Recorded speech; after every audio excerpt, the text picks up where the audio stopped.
आकाशवाणी भोपाल से प्रस्तुत हैं प्रादेशिक समाचार।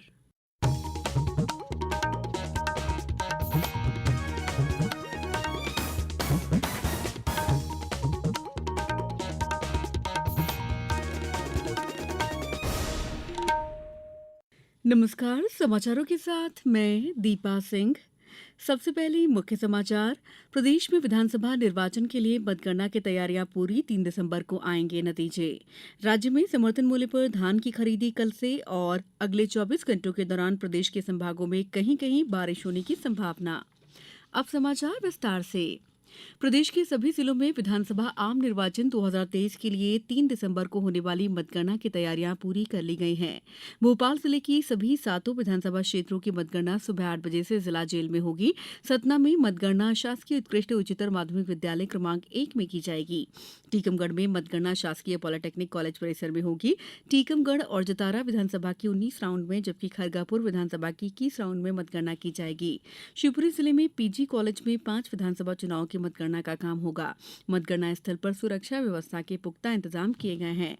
मतगणना में लगे अधिकारी कर्मचारी, मतगणना एजेंट और मीडिया प्रतिनिधियों को प्रवेश पत्र के साथ ही प्रवेश दिया जाएगा। आगर मालवा जिले की आगर ससने विधानसभा क्षेत्र के मतगणना स्थल पर अधिकृत व्यक्ति को ही प्रवेश दिया जाएगा। मीडिया कर्मियों को मीडिया कक्ष तक आने हेतु भारत निर्वाचन आयोग द्वारा जारी मतगणना प्रवेश पास दिखाकर प्रवेश करना होगा। पन्ना जिले के सभी 3 विधानसभा क्षेत्रों की मतगणना शासकीय पॉलिटेक्निक कॉलेज में होगी। मतगणना की जानकारी देने के लिए परिसर में मीडिया सेंटर बनाया गया है। कटनी सहित राज्य के अन्य जिलों में भी मतगणना की तैयारियां पूरी कर ली गई हैं। प्रदेश में विधानसभा चुनाव के लिए 3 दिसंबर को 52 जिला मुख्यालयों में स्थापित मतगणना केंद्रों में मतों की गिनती सुबह 8 बजे से शुरू होगी। मतगणना के राउंड वाइज परिणाम प्रदर्शित किए जाएंगे। सर्वप्रथम पोस्टल बैलेट की गणना प्रारंभ होगी। इसके आधे घंटे बाद 8:30 बजे ईवीएम में दर्ज मतों की गणना प्रारंभ होगी। पोस्टल बैलेट की गणना समाप्त होने के तत्काल बाद प्रत्येक उम्मीदवार को मिले डाक मतपत्रों की घोषणा की जाएगी।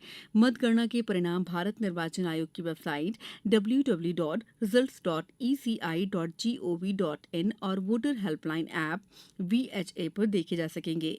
इसके अलावा www.ceomadhyapradesh.nic.in पर भी मतगणना के परिणाम प्रदर्शित किए जाएंगे।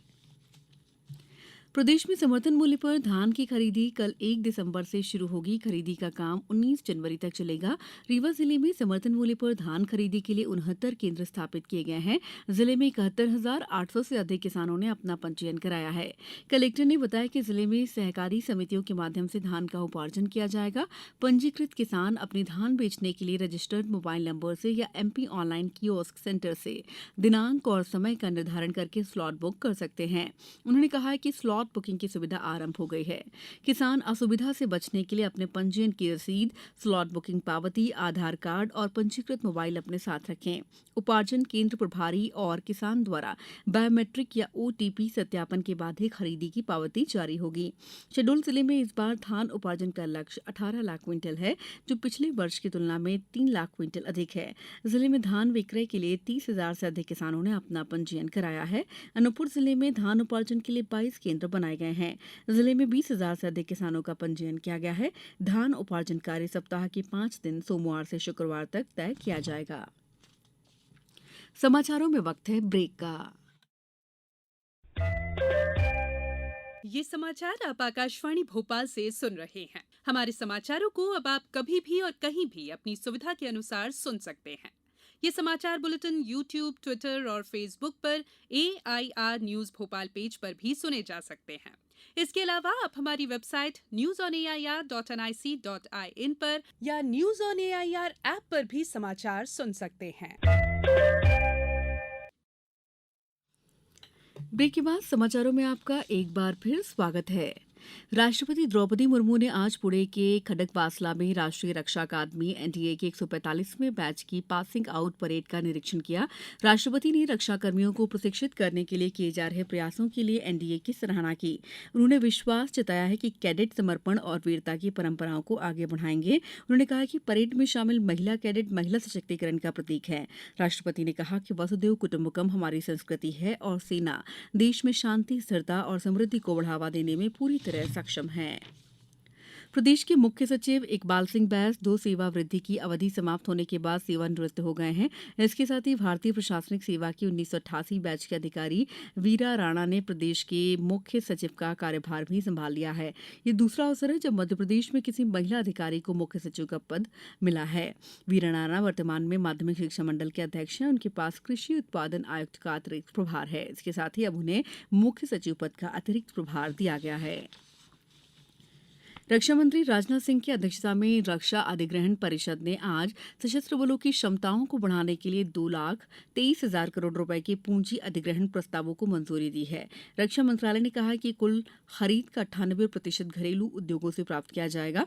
इससे आत्मनिर्भरता के लक्ष्य को प्राप्त करने के लिए भारतीय रक्षा उद्योग को बढ़ावा मिलेगा।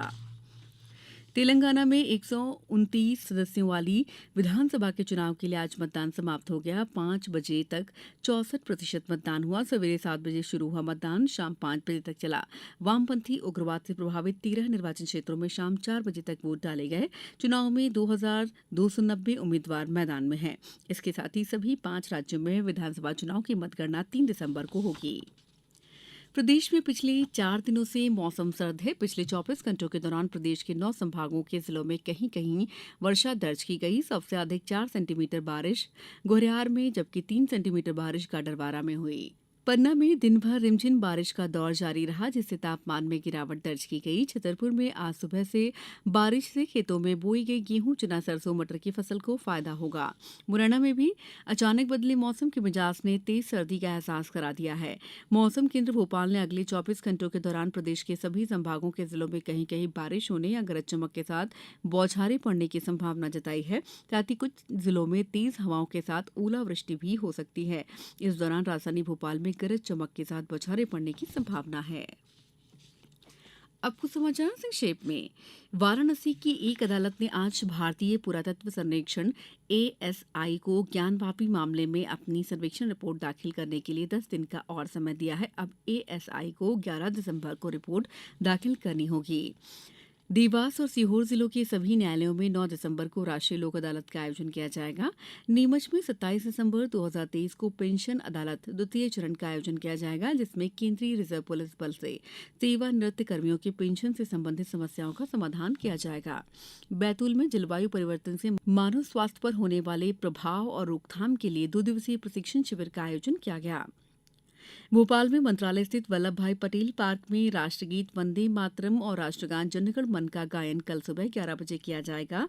देश के सभी सैनिक स्कूलों में प्रवेश के लिए प्रक्रिया शुरू हो गई है। इसके लिए ऑनलाइन आवेदन 16 दिसंबर तक जमा होंगे।